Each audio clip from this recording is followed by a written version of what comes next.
স্ট্রোকের রোগীকে আমরা যখন হসপিটাল থেকে ছেড়ে দিই, তখন একটা ডিসচার্জ পেপার দেওয়া হয় এবং সেখানে কিন্তু বেশ কিছু ওষুধ লেখা থাকে। কোনো ওষুধের পাশে লেখা থাকে চলবে। রোগীরা বাসায় চলে যান, এই ওষুধগুলো খেতে থাকেন এবং যখন একটু সুস্থের দিকে যান, কারণ স্ট্রোকের নিয়ম হচ্ছে রোগীরা আস্তে আস্তে উন্নতির দিকে যায়, তখন কিন্তু ওষুধগুলো বন্ধ করে দেন।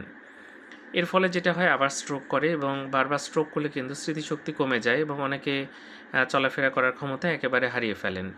তো এটা খুবই দুঃখজনক এবং সেই পরিবারের সবাই বিপদে পড়ে, কারণ বিছানায় যখন একজন প্রস্রাব পায়খানা করে একজন রোগী, সেটা পরিষ্কার করার লোকজনও পাওয়া যায় না এবং সেই পরিবারের সবার মধ্যে একটা বিষণ্ণতা কাজ করে। অথচ আপনি যদি সতর্ক হতেন, তাহলে কিন্তু এটা হয়তোবা এড়ানো যেত। কারণ বেশ কিছু ওষুধ যেগুলো বলা হয় চলবে, সেগুলো খেলে কিন্তু আবার স্ট্রোক হওয়ার চান্স কমে। এছাড়া আমরা যখন স্ট্রোকের রোগী দেখি, সবসময় রিস্ক ফ্যাক্টর যে কেন স্ট্রোকটা হয়েছিল, সেটা বের করার চেষ্টা করি, সেটার চিকিৎসাও দেওয়া হয়। এখন সেটা যদি আপনি বন্ধ করে দেন, তাহলে কিন্তু আপনার স্ট্রোক হওয়ার চান্স বাড়বে এবং আপনি খুব বিপদে পড়বেন। ধন্যবাদ সবাইকে।